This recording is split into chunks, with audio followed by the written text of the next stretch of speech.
tombony ho an'ireo mponina ao anatin'ny commune Lasinaina Ambazany fa avy tan'ilay fefiloha vaky nandritra ny rotsakorana tamin'ny taondasa iny ny savotsy teo no nanokanana ity fotodrafitra ity.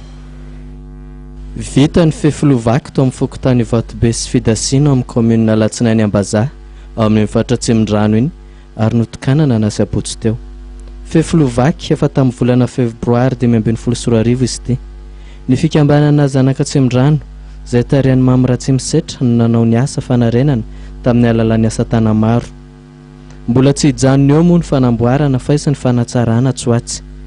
Ny mpambolany amin'ny toerana iny moa ny teny igioka ny tombotsoa azo avy amin'izao fahavitan'ny fefiloha izao.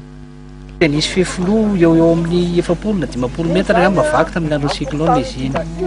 Dia ohatran'ny hoe nitady fanampindra reo ny antsoantso fa ny tena moa zany nitratrantso teo dia mba nandray ndraikitra avy hatrany nanampy ny vahoaka tao anatin'ny fanatanterahana an'ilay fefiloha. Raha ny tena tokony izy tokony mécanisé izy io fa rehefa nijerena ny accessibilité zany hoe ny fahafahan'ny fitaovana miditra amin'ny toerana tony dia hita honanano sarotra.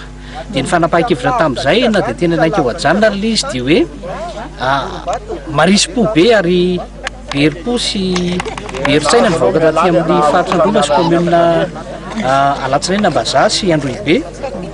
Dia nanolo-tendra reo ny hanao asa tana maro amin'ny fanarenana ny fefiloha io.